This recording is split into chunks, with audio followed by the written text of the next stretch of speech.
La bourse, en ce moment, il se passe des choses paranormales. Accrochez-vous. Ma source, c'est BFM Bourse.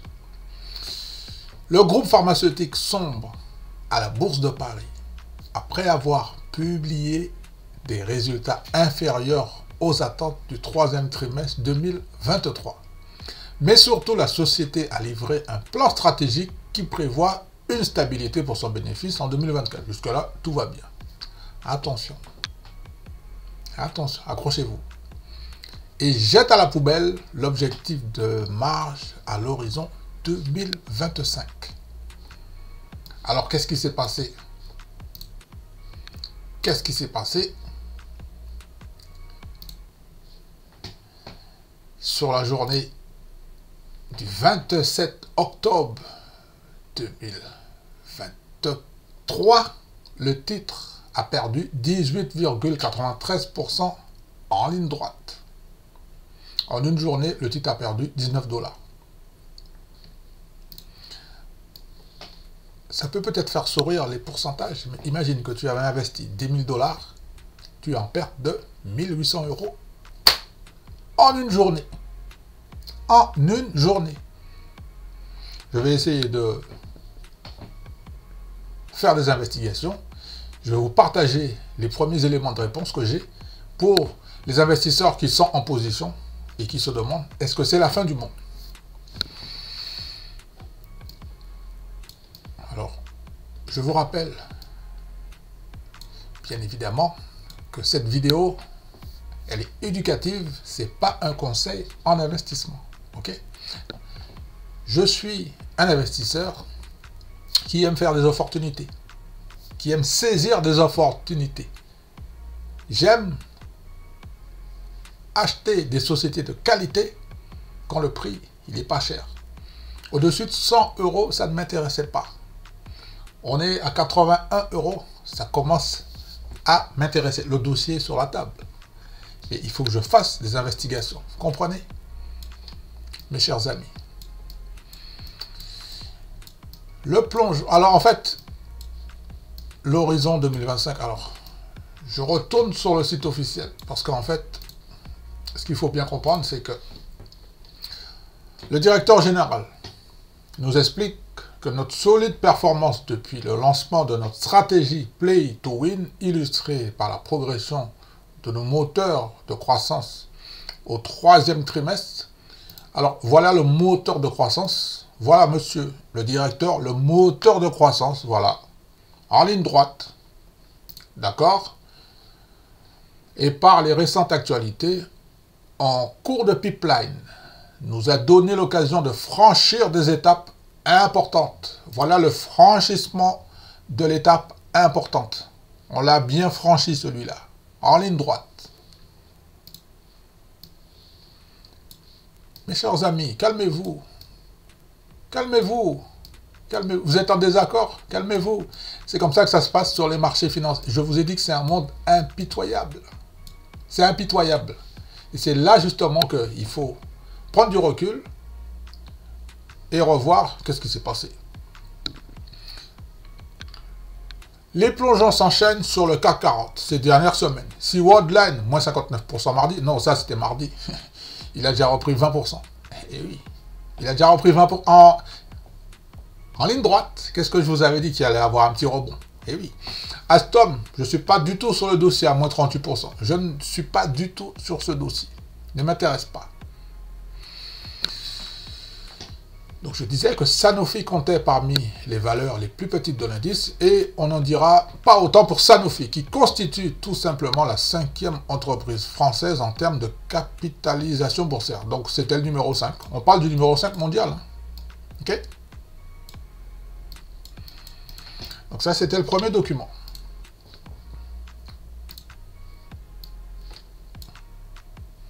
Alors en fait, les captures d'écran ont été faites à 12h43 hein, aujourd'hui. Ok. Alors, le groupe Sanofi a livré ses résultats du troisième trimestre et a publié un rapport trimestriel qui annonce plusieurs annonces mais qui vont dans des directions opposées. Donc, c'est-à-dire que, comme je vous l'ai toujours dit, mes chers investisseurs, écoutez bien, le marché n'aime pas. En fait, le marché est susceptible, il n'aime pas les divergences. Il faut être clair et net. Quand le marché ne comprend pas, c'est la sanction immédiate, surtout si c'est des mauvaises nouvelles. Ok? Attendez. J'ai du croustillant là. Alors, les résultats du groupe sont inférieurs aux attentes, mais en plus, Sanofi a dévoilé un plan stratégique qui indique un bénéfice stable pour le prochain, alors, écoutez, alors que les analystes attendaient beaucoup mieux. Alors, est-ce que vous êtes d'accord avec moi pour dire que ces chers analystes, que je respecte beaucoup, c'est eux qui font la pluie et le beau temps alors? Dites-moi ce que vous en pensez en dessous de cette vidéo. Voilà pourquoi je ne prends jamais l'avis des analystes. Je n'en tiens pas compte. Les résultats du groupe sont inférieurs aux attentes, mais en plus, Sanofi a dévoilé un plan stratégique qui indique un bénéfice stable pour l'an prochain, alors que les analystes attendaient beaucoup mieux. Oui, d'accord. N'oublions pas que les analystes font des estimations. Alors des fois, elles sont justes, des fois, elles sont bonnes, et des fois, le consensus, c'est-à-dire que les analystes, sont battus par les résultats. Et le groupe, c'est-à-dire Sanofi, au passage, a abandonné sa cible de marge à l'horizon 2025. En conséquence, l'action plonge de 15,4%, ça c'était vers 10h45 à la Bourse de Paris, accusant évidemment la plus forte repli du CAC 40.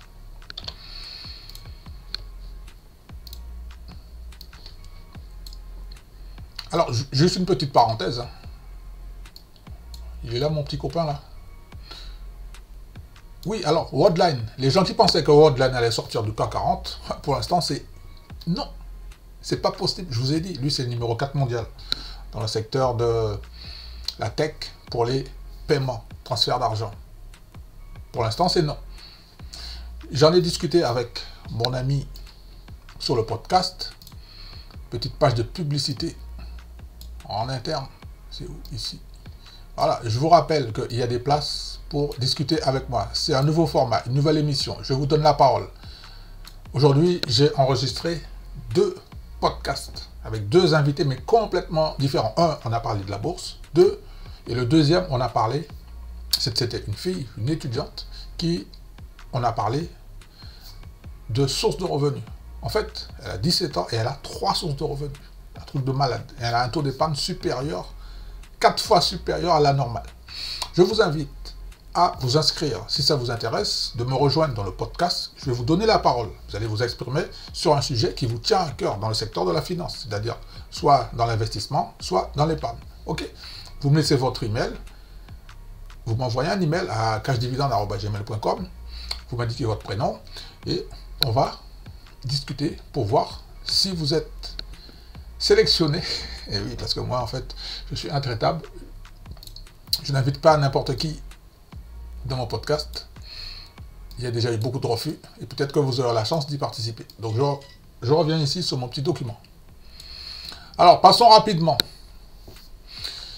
sur les chiffres, les états financiers. Donc, le chiffre d'affaires a progressé de 3,2%, c'est-à-dire hors effet de change, parce que comme c'est une société qui gagne beaucoup d'argent à l'international également, donc en dollars, on a un chiffre qui tombe à 11,96 milliards d'euros. J'ai failli dire dollars. Non, là, on est en euros. Okay. Alors, au niveau du bénéfice par action, c'est ce qui m'intéresse pour vous. Tandis que le bénéfice par action des activités principales, la rentabilité du groupe a reculé de 2,1% à 2,55 €. Mais les analystes attendaient, mais voilà, nos chers analystes, parce que on dirait que c'est eux qui font la pluie et le beau temps. C'est comme ça. Les analystes attendaient 12 milliards, on a eu 11 milliards, et ils attendaient un bénéfice par action de 2,61 €, on a eu 2,55 €. Sanction immédiate. Le marché n'aime pas ça. Alors, est-ce qu'il y a encore quelque chose? Voilà. Alors, les vaccins. N'oublions pas que Sanofi fabrique des vaccins. Ils gagnent beaucoup d'argent dans ce secteur. Les ventes dans le secteur vaccin, pas dynamique. Alors, les ventes dans le secteur du vaccin du 3e trimestre 2023 de Sanofi ne sont pas très dynamiques. Les ventes du Dupixent, le médicament phare de Sanofi, en forte croissance, ont dépassé les prévisions et les nouveaux médicaments ont été mitigés. Notamment, alors je l'ai sûrement repris en 2 fois. Donc là on est avec celui-là, donc je vais ramener celui-là ici. Viens à toi. Voilà, donc je vous disais que le Dupixent, le médicament phare de Sanofi, il est en forte croissance. Les résultats ont dépassé les prévisions. Et les nouveaux médicaments, ça a été un petit peu plus mitigé, notamment le Beyfortus, médicament qui protège le nourrisson contre les maladies respiratoires. Celui-là, il a dépassé les attentes, mais alors ce sont des noms tellement techniques, mais l'Altuvio, contrôle des saignements dus à l'hémophilie A, je ne sais pas qu'est-ce que c'est, a été inférieur aux estimations. Les vaccins, en raison de la baisse des ventes contre la grippe, donc en fait, et oui, donc il y a une baisse des ventes dans le secteur des vaccins de la grippe. En fait, les gens n'ont pas envie de se vacciner. Alors après, ils nous disent que et la santé grand public, principalement en raison des taux de change, ont également été légèrement inférieurs aux attentes, décortique-t-elle. Mais surtout, le marché réagit à l'annonce de la revue stratégique du groupe Sanofi, que je vous ai présenté en introduction, le fameux Play to Win. Alors là, pour l'instant, c'est Play Game Over, hein, pour l'instant. Cette stratégie, c'est-à-dire le Play to Win, reste axée sur ses objectifs essentiels, le lancement de médicaments et de vaccins innovants, un déploiement agile et efficient de ressources à l'amélioration de la productivité et à la recherche et développement, explique le groupe. En conséquence, Sanofi va augmenter ses investissements en recherche et développement pour stimuler la croissance et améliorer sa valeur actionnariale. Attendez. Sauf que, eh oui, puisque le titre dégringole, attendez. Pour ceux qui n'ont pas bien vu le graphique, en daily ou en intraday, prenez-le comme vous voulez, Sanofi, sur le CAC 40, a perdu 19 € en ligne droite. Donc, juste pour information, un investisseur qui avait 10 000 €, il est en déficit de 1 900 €. Un investisseur qui avait investi 100 000 €, il y perd 19 000 €. Celui qui avait 1 million, ben, il perd une centaine de milliers. Là, on est dans les 119 000 €. Alors, je sais qu'il y a des experts qui décortiquent tout ce que je dis, puis après, qui viennent me marquer des petits messages en dessous. C'est bien. Mais j'espère que vous êtes actifs également en soutenant la chaîne. Qu'est-ce que vous faites pour soutenir la chaîne? Ok? Vous avez acheté mon e-book? Vous avez fait un don à la chaîne? J'espère que vous êtes actifs. Sauf que les investissements doivent être financés et qu'ils pèseront sur la rentabilité de la société. Ainsi, le groupe pharmaceutique Sanofi va serrer les coups. Oh là là là là là là, mauvaise nouvelle encore. Aïe, aïe, aïe, aïe, aïe, aïe, aïe. Ah, ça, c'est une bad news, ça. Vous vous souvenez, on avait un ministre qui nous avait dit, chers Français, je n'ai pas de compte là-bas, pas de compte en Suisse. Je vais serrer la ceinture. Vous savez qu'est-ce qui s'est passé? Quand je rigole, c'est parce que j'ai la joie de vivre. Je ne suis pas moqueur contre Sanofi. C'est une très bonne société et j'ai beaucoup de respect pour Sanofi. Au-dessus de 100 €, pour moi, c'était beaucoup trop cher.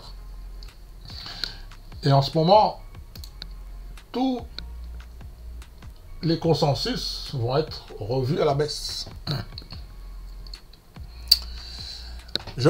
Donc je continue au niveau du serrage des coûts pour Sanofi, avec un plan économique qui atteindra jusqu'à 2 milliards d'euros jusqu'à la fin de l'année 2024 et fin 2025. Ces économies dégagées seront réallouées au financement de l'innovation et des moteurs de croissance. Je vous explique qu'est-ce qui est en train de se passer. Ceux qui savent pourquoi ils ont acheté Sanofi, ils vont renforcer leur position. Pour le moment, je ne suis pas en position avec Sanofi. Je l'ai été, j'ai gagné de l'argent. Mais à un moment donné, j'ai vu que c'était beaucoup trop haut. Donc, qu'est-ce que je fais? Je sors de ma position. Sauf que ces investissements doivent être... Vous voyez encore? Sauf que... ces investissements doivent être financés et qu'ils pèseront sur la rentabilité de la société. Donc, ce qui veut dire un ralentissement. Moins de chiffre d'affaires, moins de ventes, moins de volume, moins de profit. Ainsi, le groupe pharmaceutique, c'est-à-dire Sanofi, va serrer les coups avec un plan économique qui atteindra 2 milliards. Ok. Ça, on a compris. En raison de l'augmentation de ces investissements en recherche et développement, on va avancer un petit peu, Sanofi anticipe un bénéfice net par action des activités à peu près stable. Donc ça, c'est en prévision. Donc ça, c'est en prévision encore pour 2024. Sanofi anticipe un bénéfice net par action dans ses activités à peu près stable pour 2024 par rapport à 2023. Ok, hors changement de taux d'imposition. Ok, en incluant une fiscalité moins avantageuse, Sanofi table sur un taux d'imposition global 21% en 2024, contre 19% en 2023. Ce qui nous fait une augmentation de 2%. Le bénéfice par action accusera même un repli dans le bas de la fourchette du chiffre, c'est-à-dire entre 1 et 4%. J'ai encore 4 documents à vous montrer. Soyez courageux, vous restez jusqu'à la fin de la vidéo. Mettez un like, abonnez-vous, partagez à toutes les personnes à qui ça peut intéresser. Ok? Quand on fait des investissements, on prend du recul, on s'assoit. Il y a des articles qui tombent, il y a des communiqués de presse qui tombent pour nous expliquer qu'est-ce qui est en train de se passer. Ok? En raison de l'augmentation des investissements en recherche et développement. Pour bien comprendre, je vais finir après, on va aller sur le graphique parce que je sais que vous aimez bien aller sur les graphiques. En raison de l'augmentation de ces investissements en recherche et développement, Sanofi, parce que dans le secteur pharmaceutique, il y a beaucoup de recherche et développement. Sanofi anticipe un bénéfice net par action des activités à peu près stable. Ok. Donc ça, on a vu. Objectif de marge 2025. C'est abandonné. Bim. Eh oui, dans tous les cas, c'est la douche. Oh là là là là, c'est la douche froide. Je répète, objectif de marge en 2025, c'est abandonné. Donc, zéro. Dans tous les cas, c'est la douche froide pour le marché. Et je vous ai dit, monsieur le marché, il est impitoyable. C'est le juge de paix. Le marché, quoi que l'on dise, quoi que l'on fasse, statistiques, prévisions et tout, le marché aura toujours raison. Le consensus enregistrait jusqu'alors une hausse de 6% pour l'année prochaine. Ce chiffre est beaucoup plus bas que prévu, puisque le consensus, champ de document,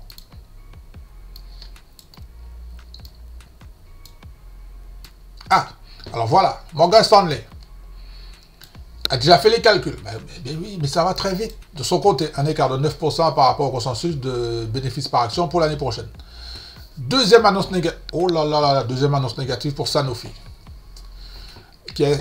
Qui a précisément et explicitement déclaré qu'il ne viserait plus une marge opérationnelle de ses activités de 32% en 2025, même s'il restera attentif à sa rentabilité sur le long terme. Vous voyez, comme je vous dis, quand vous investissez sur un titre, vous pouvez lire tous les rapports financiers, écouter tous les conférences calls. Si le marché veut sanctionner le titre, il va le faire. En revanche, est-ce que les fondamentaux sont en train de changer ici? Et la réponse, c'est oui. La stratégie, le cap, le win-to-win, pour l'instant, c'est à l'envers. Alors, il s'agit d'une autre déception, car la confiance était grande dans la capacité de Sanofi. Et voilà pourquoi je ne veux pas être amoureux d'un titre. Prends du recul, Je ne veux pas me laisser manipuler par mes émotions. Oui, oui. À plus de 100 euros, oui, mais ça va monter. Les analystes avaient dit que ça allait monter à 120, 130, 140. Et, mais sauf que là, on est redescendu à 81 euros. D'accord? Ah, on a une bonne nouvelle, il me semble. Seule une annonce un peu positive pour le marché, la décision du groupe de se séparer de son activité santé, grand public, produits contre les allergies, le rhume, la toux, les diarrhées, la constipation. En fait, j'ai pas bien compris la bonne nouvelle. Alors, ils disent que cela se passera en introduction en bourse. Donc, peut-être que Sanofi va monter une boîte et elle sera introduite en bourse au 4e trimestre 2024. Alors, Sanofi étudie les scénarios de séparation possibles, mais estime que la voie la plus susceptible d'être empruntée serait celle d'une opération sur les marchés des capitaux par la création... Ben oui, c'est exactement ce que je viens de vous dire. Et oui, Sanofi va se séparer d'un segment et ils vont lancer une boîte. Et oui, sauf que le marché l'a mal pris, ça. Le marché, il l'a mal pris. En conclusion, écoutez bien, hein. Donc là, ici, alors, il y a quelqu'un qui parle, hein, et qui nous dit que nous sommes extrêmement surpris du calendrier de ces annonces. En termes de valorisation, la société se paye avec une décote de 6% par rapport à ses concurrents, mais ce qui ne devrait pas protéger le titre, ce matin, juge Odo BHF pour qui ce plan n'arrive pas au bon moment. Donc c'est un mauvais timing. On va conclure avec le graphique. Et alors dites-moi, est-ce que vous êtes impacté par le repli de moins 18,93% sur Sanofi? Donc sur un an, alors attendez, on va le faire dans l'ordre. Donc sur la journée, moins 18%, et, ben oui, mais c'est même pas sur le mois, hein, ni sur l'année. Sur la semaine, moins 17,34%, donc c'est-à-dire moins 17 euros. Sur le mois, on perd 19 euros, hein, moins 19%. Sur 6 mois, on perd 18 euros toujours. Sur l'année fiscale,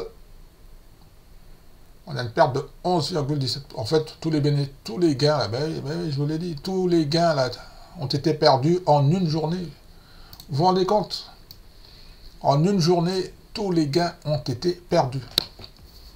Mes chers amis, solennellement, je vais encore envoyer des fonds sur mon PEA. Je vais encore envoyer de l'argent. Et oui, le dossier Sanofi, il est très très chaud. Je le dépose sur la table. Après, c'est une question d'argent, comme d'habitude.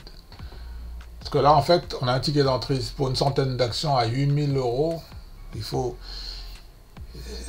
Alors, pour ceux qui ne comprennent pas, parce que moi, j'achète par groupe de 100 actions.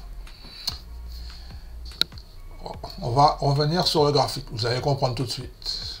Vous allez comprendre tout de suite, mes chers amis. Qu'est-ce que ça veut dire quand on achète par paquet de 100? Vous allez comprendre tout de suite. Si j'avais acheté 100 actions ici, là, vous voyez, à 100, sur la clôture précédente, 100 euros et 46 centimes. J'en aurais eu pour 10 000 euros. On est d'accord, hein? Vous êtes d'accord avec moi, hein? Ok? Aujourd'hui, les mêmes 100 actions, je vais les payer aux alentours de 8 000 euros. Personnellement, est-ce que je suis prêt à payer ce prix? Pour l'instant, la réponse c'est non. Pour l'instant, c'est non. Alors, personnellement, à partir de 60, 50, 60, est-ce que ça va y aller ou pas? On va voir. On va voir. Les dieux de la bourse sont toujours là. Il y a toujours des opportunités. Ok? Et j'aime bien ce que... Oui, il ne faut pas acheter un couteau qui tombe. Sauf que ceux qui ont acheté à 100, et 1000, imagine tu avais acheté pour 1000 euros, ben, tu as perdu 190 euros là, en ligne droite, en une journée, hein, et c'est pas fini. Mes chers amis, nous arrivons au terme de cette vidéo. D'accord? J'espère que vous appréciez le contenu, la qualité du contenu que je vous partage. Ok? Je vais lancer le jingle. D'accord? Je vais rester vigilant. Faites attention sur les marchés financiers. Il y a beaucoup de volatilité en ce moment. Le marché n'est pas fou, hein, ni irrationnel. C'est juste qu'il y a un petit peu de volatilité. D'accord? Prenez soin de vous, à bientôt.